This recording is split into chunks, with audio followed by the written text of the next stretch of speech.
출애굽기 6장 2절부터 13절까지의 말씀 함께 교독하겠습니다. 하나님이 모세에게 말씀하여 이르시되 나는 여호와이니라. 내가 아브라함과 이삭과 야곱에게 경외한 하나님으로 나타났으나 나의 이름을 여호와는 그들에게 알리지 아니하였고 가나안 땅 곧 그들이 거주하는 땅을 그들에게 주기로 그들과 언약하였더니 이제 그 사람이 종으로 사는 이스라엘 자손의 치는 소리를 내가 듣고 나의 언약을 기억하노라. 그러므로 이스라엘 자손에게 말하기를 나는 여호와라. 내가 애국 사람의 무거운 짐 밑에서 너희를 빼내며 그들의 노예에게서 너희를 건지며 편팔과 여러 큰 심판으로서 너희를 속량하여 너희를 내 백성으로 삼고 나는 너희의 양면이 되니 나는 애국 사람의 무거운 짐 밑에서 너희를 빼낸 너희의 하나님 여호와인 줄 너희가 알지라. 내가 아브라함과 이삭과 야곱에게 주기로 맹세한 땅으로 너희를 인도하고 그 땅을 너희에게 주어 기업을 삼게 하리라. 나는 여호와라 하셨다 하라. 모세가 이와 같이 이스라엘 자손에게 전하나 그들의 마음의 상함과 가혹한 노역으로 말미암아 모세의 말을 듣지 아니하였더라. 여호와께서 모세에게 말씀하여 이르시되 들어가서 애굽 땅 바로에게 나가여 이스라엘 자손을 분간하여서 데리게 하라. 모세가 여호와 앞에 하여 이르되 이스라엘 자손도 내 말을 듣지 아니하였거든 바로가 어찌 들으리이까. 나는 입이 둔한 자니이다. 여호와께서 모세와 그에게 말씀하사 그들로 이스라엘 자손과 애굽왕 바로에게 명령을 전하고 이스라엘 자손을 애굽 땅에서 인도하여 데리게 하시리라. 아멘. 기도하겠습니다. 여러분 자동차 경주 좋아하십니까? 직접 하시는 거 말고요. 보시는 거. 예, 여러분 보시면 미국에 있는 그 자동차 경주들 중에서 유명한 것이 인디애나폴리스에서 있는 인디 500이라는 것이 있습니다.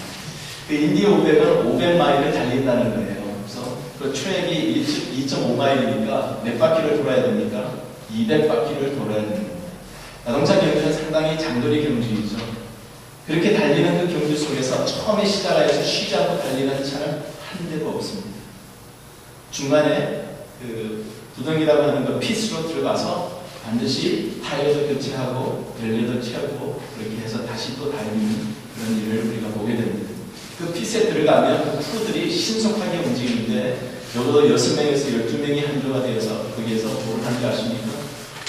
타이어를 갑니다. 그거 얼마 달렸다고 타이어를 갈까요? 그것이 그들이 달리는 속도에 중요하기 때문입니다.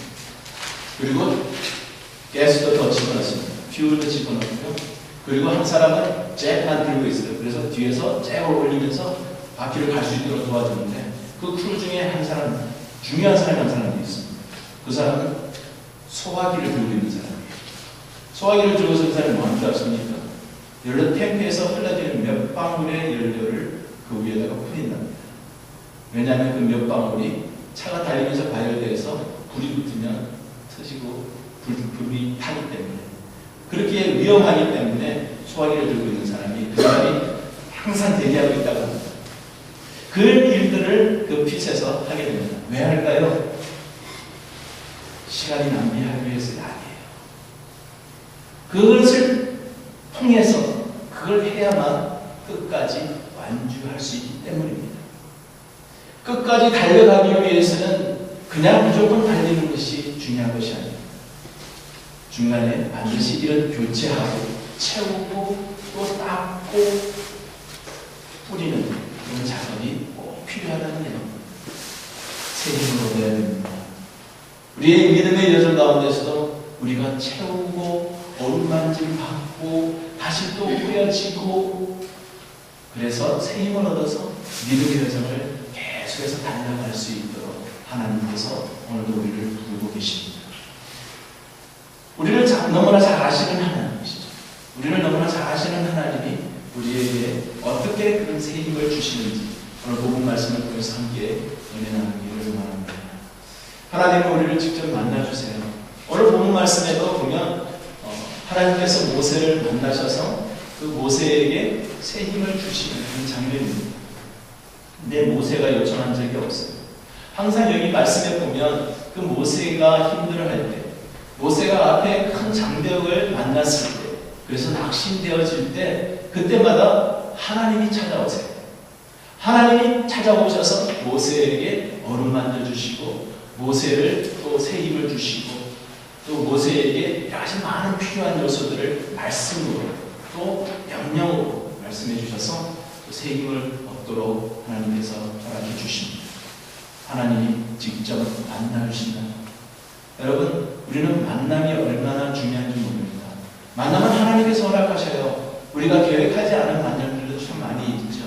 그 모든 만남을 통해서 얼마나 하나님께서 우리에게 허락해 주신 은혜가 큰지 모릅니다. 그런데 하나님을 직접 만나는 것 얼마나 크고 귀한지 모릅니다. 여러분, 지난주 수요일에 우리 남아공에 있는 중요한 리더 넬슨 만델라가 사망했습니다. 일기 95세의 일기로 나왔는데 그때 수요일날 저녁에 TV 프로그램에서 계속 만델라 스페셜 버전으로 계속 보도를 했죠.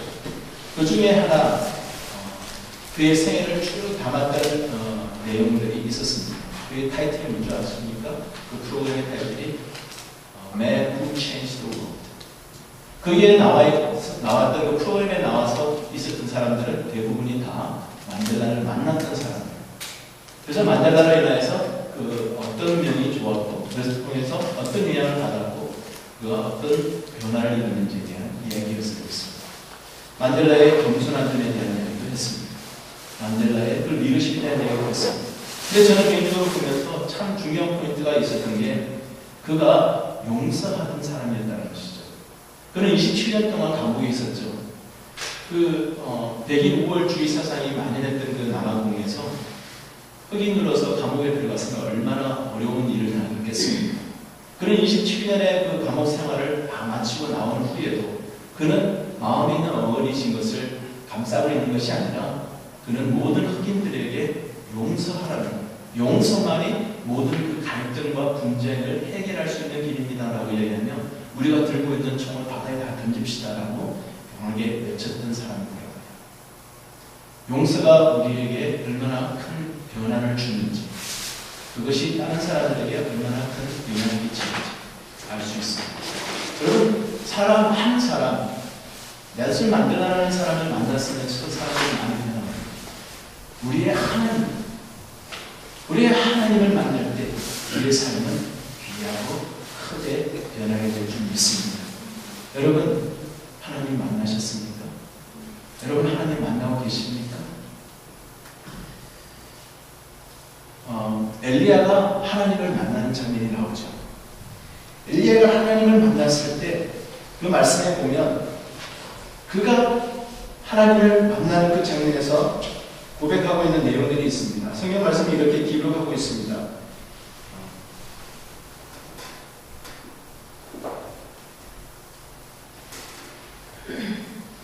열왕기상에 보면 하나님께서 엘리야를 만나주실 때 엘리야를 불러서 그를 데리고 가시면서 엘리야에게 하나님 만나주시는 그 장면에 엘리야가 바라보았을 때 큰 바람이 있었는데 바람에는 하나님이 계시지 않았다.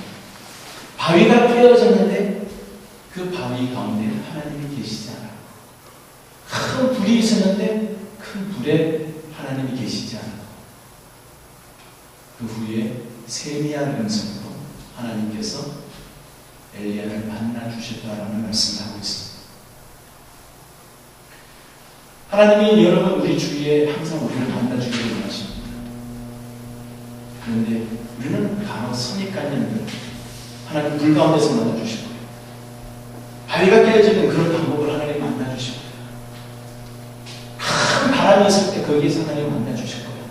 라는 우리의 선입관념으로 인해서 정작 세미한 음성 우리에게 만나주시는 하나님을 놓칠 때가 있어요. 그런데 이거는 전혀 하나님을 경험하지 못한 사람의 이야기가 아닙니다. 큰 불과 같은 하나님을 경험했고 큰 파도와 큰 바위와 같은 그런 하나님을 경험한 사람들이 가지고 있는 그 과거의 운명에 있는 은혜 때문에 새롭게 하나님의 세미한 음성으로 우리에게 만나주신 것을 놓치기 쉽다는 것입니다. 하나님이 우리를 만나주기를 원하시고 매일매일 새로운 은혜로 새로운 방법으로 새롭게 우리를 만나주시고 우리로 하여금 변화시켜 주시기를 원하십니다. 만나면 변화를 일으킵니다. 오늘 말씀에도 보면 모세가 새 힘을 얻는 그 결과를 일으키는 것을 보게 됩니다. 요한복음 21장에 보면 예수님이 제자들을 만나주시는 장면이 나옵니다.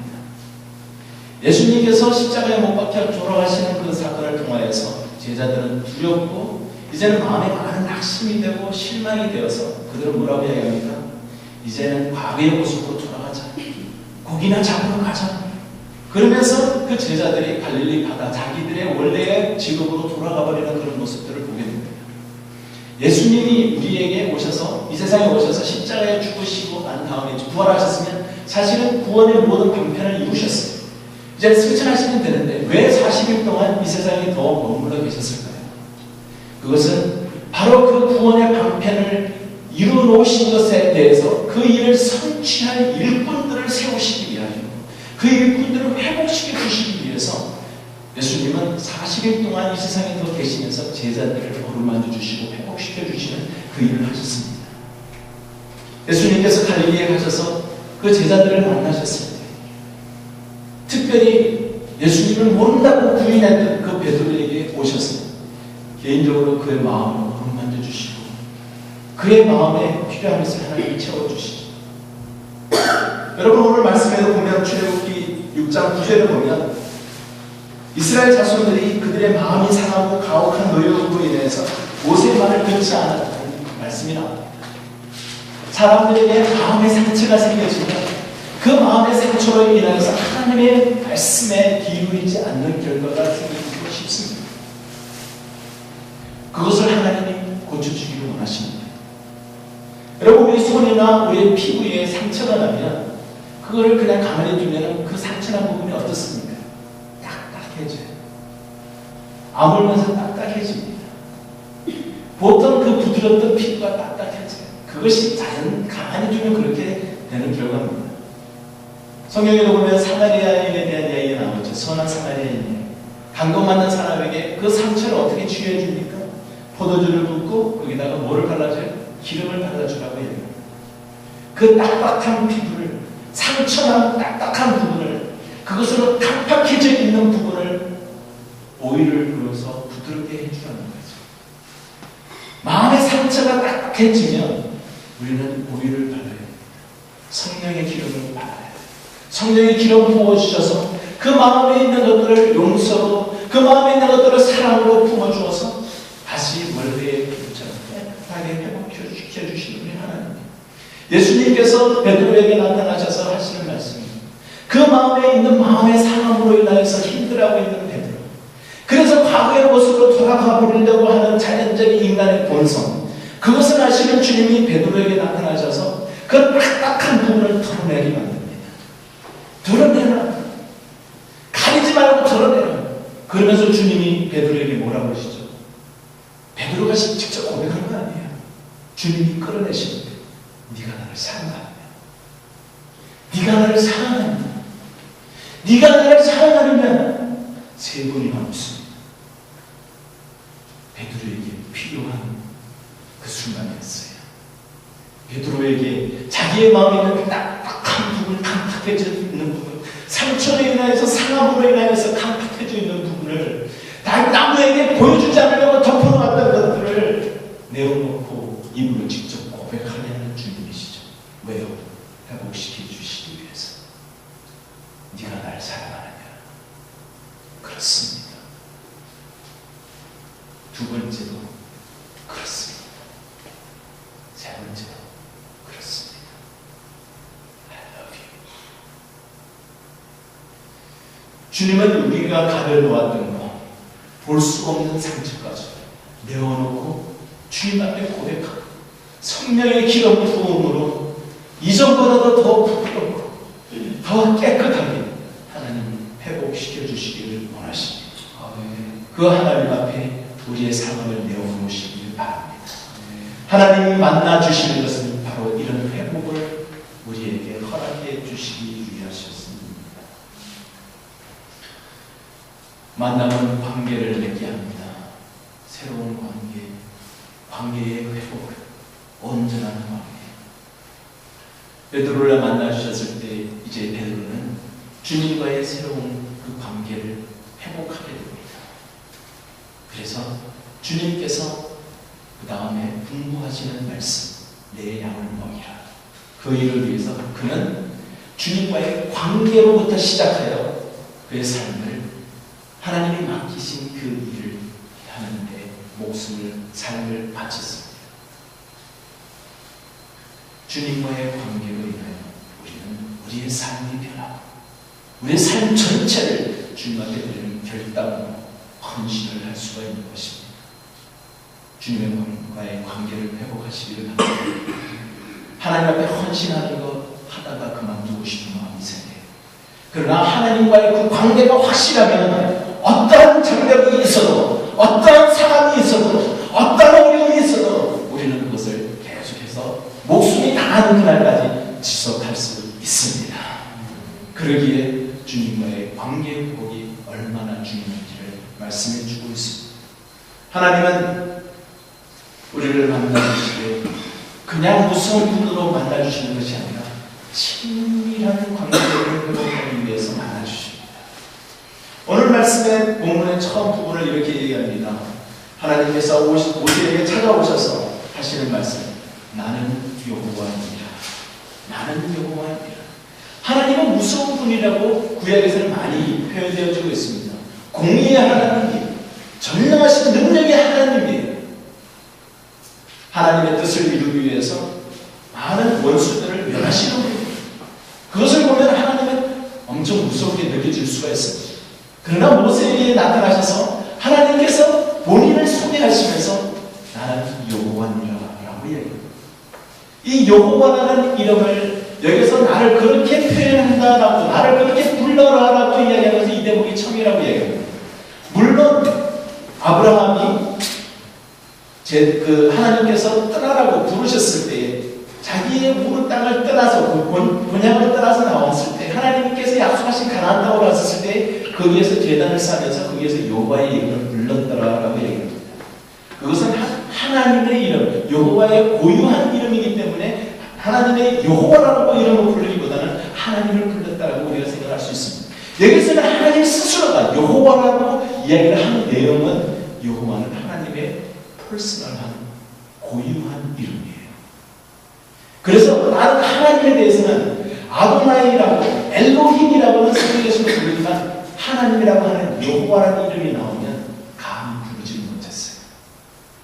하나님의 고유 이름이기 때문에 하나님의 퍼스널한 이름이기 때문에 한국에서도 어른 이름을 부를 때는 함부로 못 부르게 하죠. 이 멋자 이렇게 불러가면서 이렇게 존경하는 그런 표현을 쓰라고 얘기를 하죠. 여러분, 여기서 하나님은 왜 본인을 여호와라고 이야기를 하시는 거예요?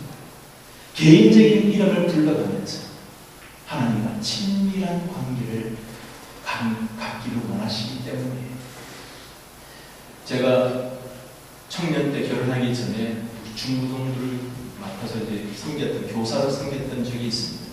그때 제가 중고등부 학생들에게 불렸던 별명이 호랑이 선생님이에요. 그래서 예배 시간에 떠들는데 가서 이렇게 혼낼 수도 없고 그냥 멀찍이 많이 쳐다보고 있으면 걔랑 내가 눈이 마주치면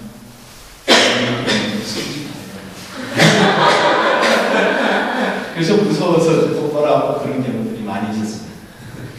그 그룹들 중에 또 어떤 아이들은 저를 뭐라고 부르냐면 앞지라고 불렀어요. 선생님에게 앞지라고 불러요. 그래서 그거는 어떤 저는 교회에서 선생님을 앞지라고 부르는 게 다른 사람들은 왜 그렇게 부르는 게 아니지만 저는 그걸 부르라고 나눴어요. 너무나 친근하잖아요. 그들이 지금은 다 시집장가가고 다 어른이 되고 애기 엄마 아빠들이 다 됐어요. 근데 요즘도 간혹가다 여기 오는 친구들이 있는데 오는 친구들이 있는데 그 친구가 우리 아찌라고 이렇게 소개를 하는 것을 들은 적이 있습니다. 본인이 부르는 그 호칭은 본인의 마음에 있는 그 관계에 대한 것을 설명하고 있는 것이죠. 그만큼 가깝다는 얘기죠. 여호와라고 이야기하는 그 말은 그만큼 친밀하다는 말씀이죠. 하나님은 우리로 하여금 하나님 앞에 가서 그냥 격식 차리는 것보다 하나님 앞에 아버지, 아빠, 그런 친밀한 관계.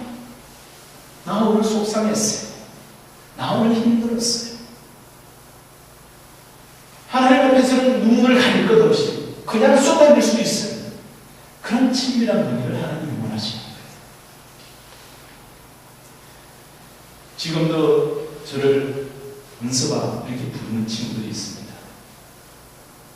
그 친구를 만나면 이야기 나누는 내용과 대화의 톤이 달라지죠. 하나님을, 거룩한 하나님 우리가 알고 있습니다. 그러나 친밀한 하나님, 여호와 하나님 할 때 우리의 피부로 느낄 만큼 가까이 다가오시는 하나님을 경험하게 되시기를 간절히 소원합니다. 하나님은 그런 관계를 원하세요. 그런 친밀한 관계를 원하세요. 하나님께서는 우리와의 그 관계 속에 여호와라는 이름을 부를 때는 반드시 약속이라는 것과 관련되어져 있습니다. 하나님은 약속을 지키시는 신실하신 하나님이라는 것을 설명해 주고, 친밀한 하나님 앞에 우리가 가질 수 있는 친밀한 언약, 어떤 것이 있을까요? 여기 본문 말씀에 보면 하나님께서 이러한 하겠다라고 약속하신 것이 세 가지가 나옵니다. 첫 번째는 너희를 빼내, 6절입니다. 너희를 건지고 너희를 속량하리라, 구원해내리라고 하는 그런 약속이요. 두 번째는 7절입니다. 너희를 내 백성으로 삼고 나는 너희의 하나님이 되리라. 다른 것이 아니고 너와 나와의 관계는 이런 관계, 하나님과 백성의 관계.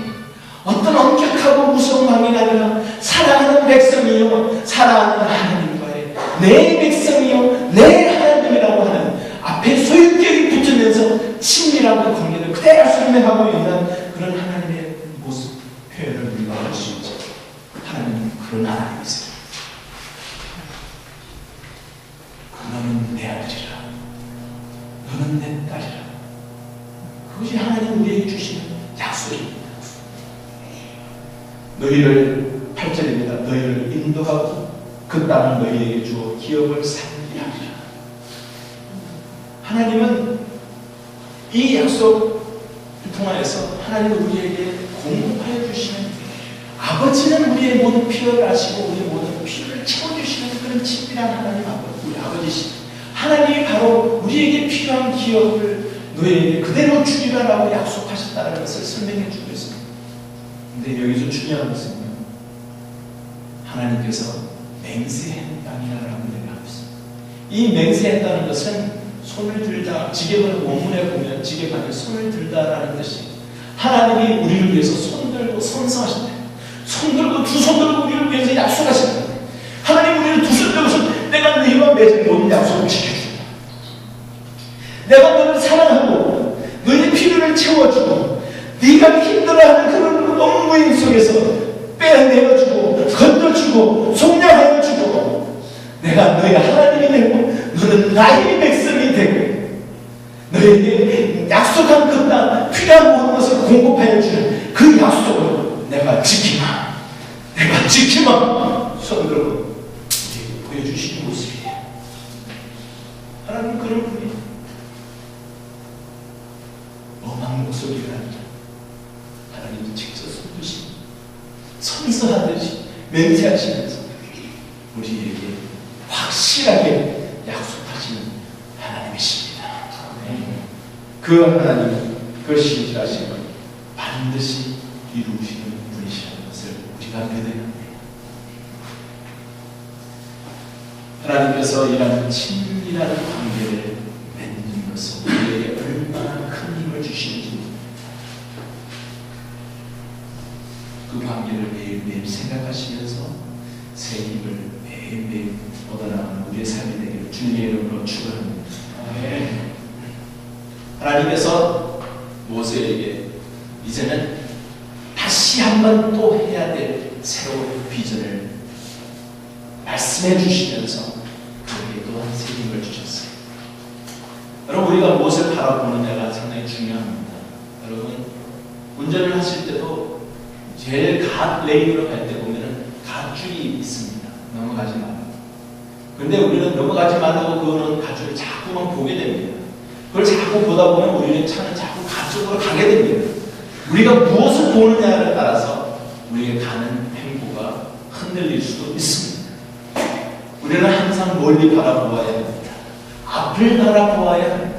과거에 집착하게 되고 과거를 자꾸만 바라보게 되면 과거는 우리를 자꾸만 당기는 역할을 합니다. 앞으로 나아가지 못하게 해요.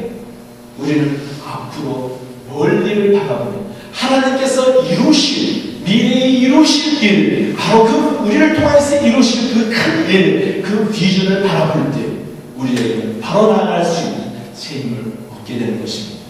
모세에게 하나님께서 말씀하실 때 그냥 쉽게 얘기하시는, 순순히 얘기하시는 것이 아니라 명령형으로 얘기하십니다.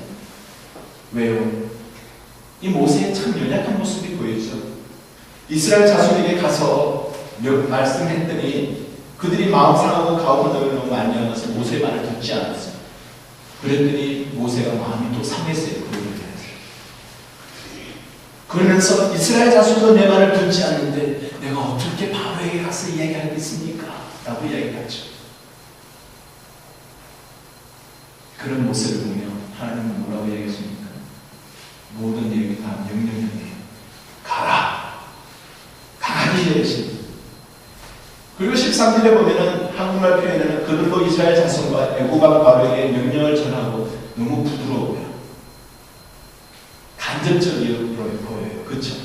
그러나 영어는 이렇게 얘기합니다. He commanded them. 하나님이 명령하셨다라고 원문에서는 이야기를 하고 있습니다. 원문에서도 명령하셨다라는 단어를 쓰고 있습니다. 모세에게 하나님이 명령하셨습니다. 뭐라고 명령하셨습니까? 그 땅으로 가서 백성들을 보내라, 보내게 하라. 하나님께서 말씀하셨습니다. 여호와라 하셨다 하라. 입에다가 그대로 담아주는 거예요. 너 이렇게 가서 이야기하면 좋겠으라. 이렇게 이야기해. 가서 해. 뒤에서 등 뜨면서 해라. 강하게 말씀하는 하나님이십니다. 비전은 명령형이에요. 명령형이에요. 우리에게는 명령은 순종해도 되고 안 되는 선택의 여지가 있는 것이 아닙니다. 명령은 선택밖에, 순종밖에 없어요. 그 순종을 할 때 하나님께서 큰 영광을 받으십니다. 하나님이 우리에게 순종만을 기대하십니다. 여러분, 순종하며 움직여 보시기 바랍니다. 하나님이 말씀하시는 그 일을 하기 위해서 움직여 보시기 바랍니다. 예수님께서 항아리에 물을 담고 떠다 갖다 주어라. 그 하인들은 물을 떠다가 갖다 주고 언제 배려는지 몰라요. 갖다 주니까 연회장에 하베드 피스트의 그 마스터가 마셔보니까 이런 최상품 포도주가 있을 줄 몰랐다라고 놀랍니다. 하인이 떨 때 아니면 갈 때 변했는지 모르겠어요. 그러나 그 최상품의 포도주라고 이야기를 했었을 때 가장 놀란 사람이 누굴까요? 떠다준 하인 아니겠습니까? 자기는 물을 떠다줬는데 그 떠다주고 순종했더니 그것이 포도주로 변해있는 것을 보았을 때 얼마나 놀랐겠습니까? 하나님께서 가라고 했었을 때 순종하고 가면 그것을 통해서 가장 놀란 사람이 누굴까요? 가장 감격할 사람이 누굴까요? 순종하는 사람입니다. 세일이 나지 않겠습니까? 벌써 막 감격되지 않겠습니까? 미래에 이루어질 일을 생각하면 우리의 가슴이 뛰기 시작하지 않습니까? 그러나 그 길은 평탄한 길만 있는 것이 아니죠. 또 장벽이 있을 수 있습니다. 그럴 때 우리 또 어떻게 해야 됩니까? 직접 만나주셔서 힘을 주시는 하나님을 바라봐야죠. 하나님이 또 친밀한 관계는 나는 여호와야 라고 말씀하시면서 다가오실 때 그래요 하나님 아빠 울싸안고 우리의 모든 상한 것들을 내어놓고 모든 얻을리는 노릇과 같은 것들을 다 내어놓고 하나님 나에게 라고 했을 때 하나님을 회복시켜 주시고 또 그러면서 일어나서 가야지 또 가다 보니 힘들어요. 하나님이 또 만나주시고 반복입니다. 이렇게 반복해서 가면 언제까지 갑니까? 주님 앞에 새해까지 갑니다. 새 힘은 하나님이 반복해서 주시는 거예요. 순종해서 가다 보면 또 만나주시는 거예요. 또 만나주시면 우리를 회복시켜 주시는 거예요. 또 그 일을 위해서 가는 거예요. 계속해서 반복하고 또 돌면서 하나님이 우리를 천국에 이를 때까지 인도하여 주십니다. 하나님이 주시는 새 힘을 바라보면 오늘도 승리하신 우리 삶이 되기를 주님의 이름으로 축원합니다. 우리 기도하겠습니다.